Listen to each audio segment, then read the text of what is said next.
have terrorised Glasgow for a generation, locked in a bloody war over territory, drugs and money. The Lyons and the Daniels rule by fear, intimidation and violence.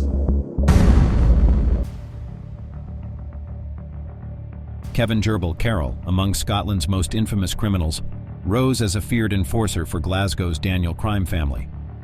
His brutal tactics, like the unsettling alien abduction, left victims unable to recall the trauma. Despite his notoriety, Carroll faced unexpected threats that spiraled his life out of control.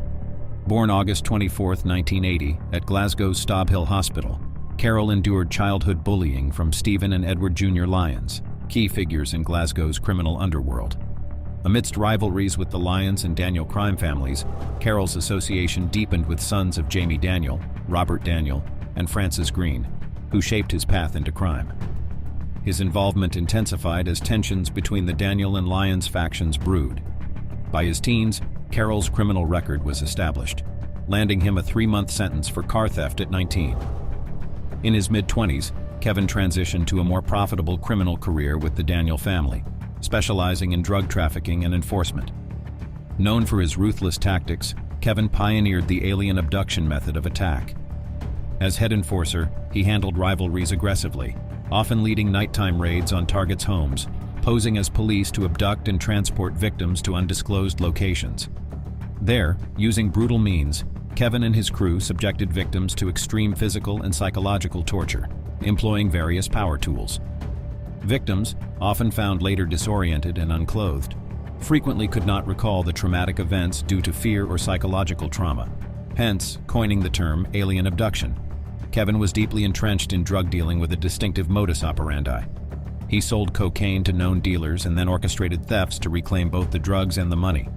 In one notable incident, he sold 5 kilos of cocaine to a dealer, only to later ambush and reclaim the drugs.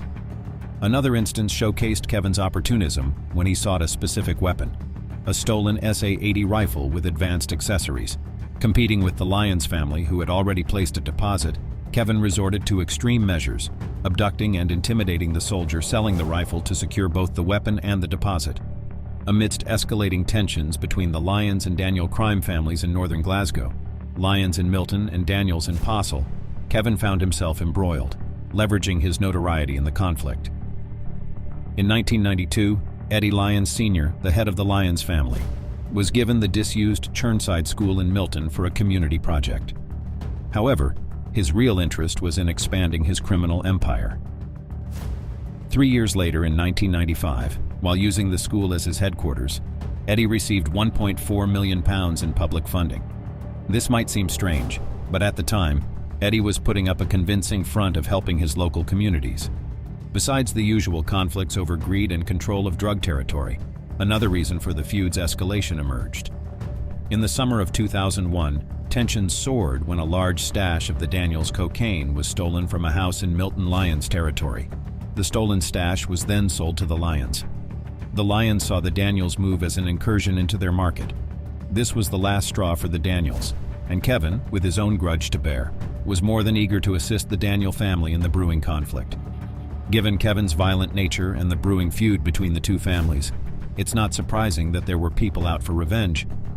The first attempt on Kevin's life occurred in 2003, right outside his mother's home. Though he was injured, the attack ultimately failed to kill him. The second attack, 3 years later in 2006, was far less subtle.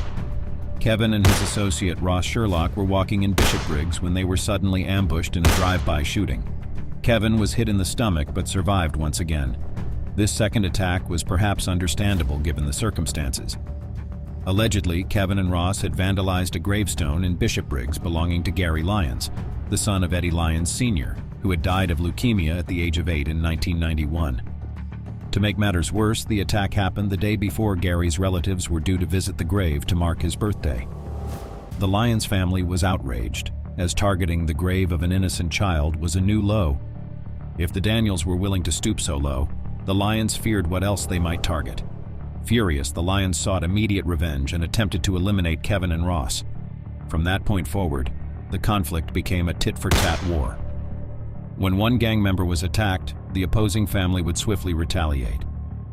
It wasn't long after the failed hit on Kevin that the next attack occurred. Just 3 weeks later, on December 6, 2006, a highly public and ruthless incident unfolded. Two hitmen from the Daniels, Raymond Anderson and James McDonald, stormed into the showroom of Applerow Motors.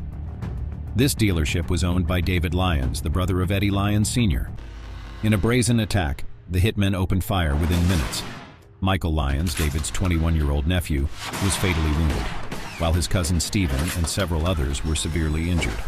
Anderson and McDonald were swiftly apprehended and later sentenced to 35 years in prison for their crime. Despite the arrests, it was clear the Lyons would retaliate. Over the next 4 years, the feud intensified.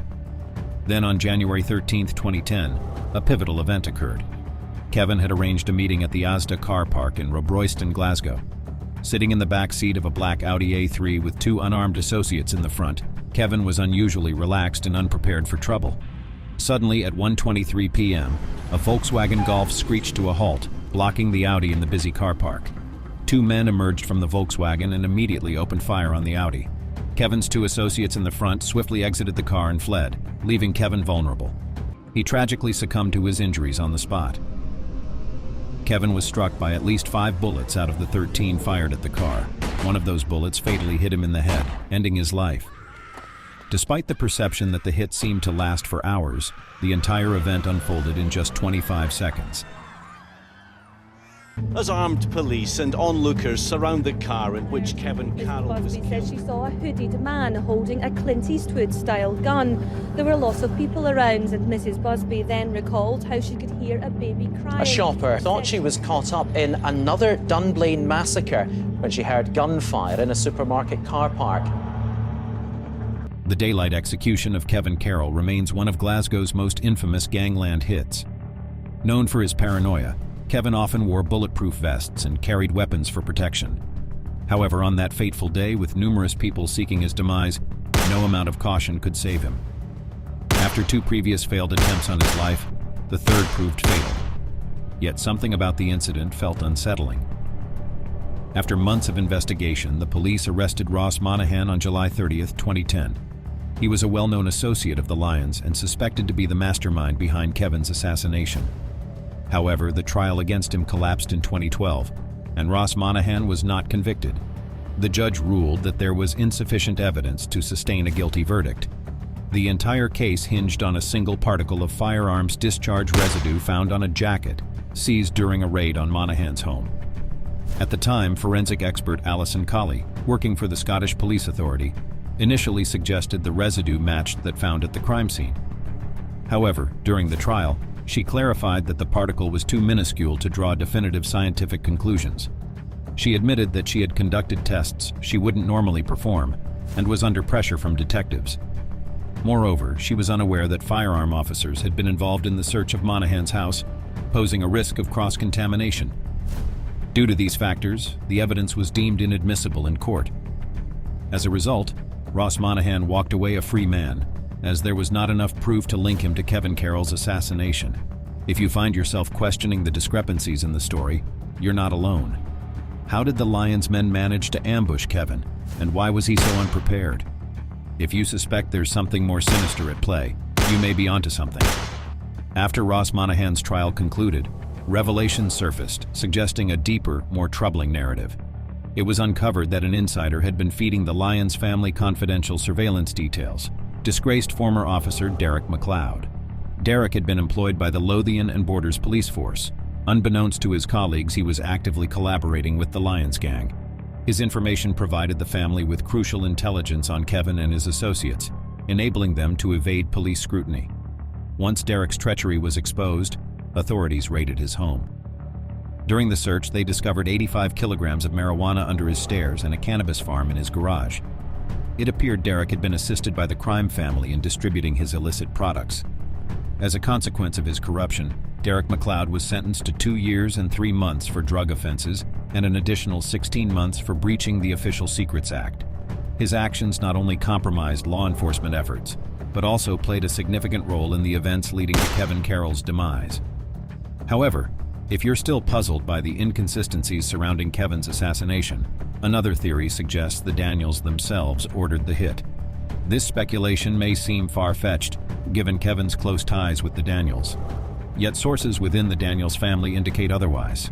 According to these sources, the bosses believed Kevin had become uncontrollable and was causing more trouble than he was worth. Shockingly, during his tenure with the Daniels, Kevin married Kelly Bowe, Jamie Daniels' daughter, and they had 2 children together.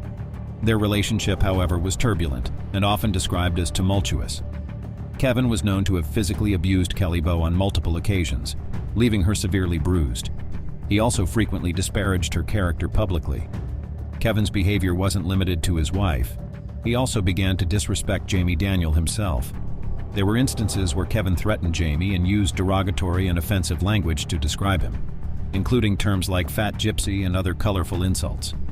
These actions reportedly strained his relationship with the Daniels family. This deteriorating relationship and Kevin's erratic behavior may have led the Daniels to view him as a liability rather than an asset, prompting them to sanction his assassination despite their previous association. These kinds of insults don't go unnoticed in a crime family, especially when directed at its leader.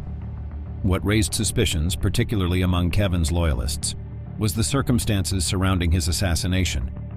They found it hard to believe that Kevin would attend a meeting unprepared and off guard, unless he believed he was meeting someone he knew well. Another reason many suspected an inside job was the reaction of Kevin's associates. Instead of defending him, they fled the scene when the attack occurred. Remarkably, the assailants didn't pursue them. After the attackers left, Kevin's associates returned to the car and contacted Francis Fraggle Green, Jamie Daniels' brother and a longtime friend of Kevin's. When Francis arrived, he entered the car and appeared to remove something from Kevin before departing, managing to arrive before the police, which struck many as suspicious. In 2015, William Patterson was convicted for his role in Kevin's assassination. Despite this, the feud between the Daniel and Lyons families continues unabated, both vying for dominance in Glasgow's underworld. Given the long-standing animosity between these families, it seems unlikely that their feud will cease anytime soon. What do you think is the truth behind Kevin Carroll's death? Feel free to share your thoughts in the comments below. Don't forget to like and subscribe for more content. Thanks for watching and see you in the next video.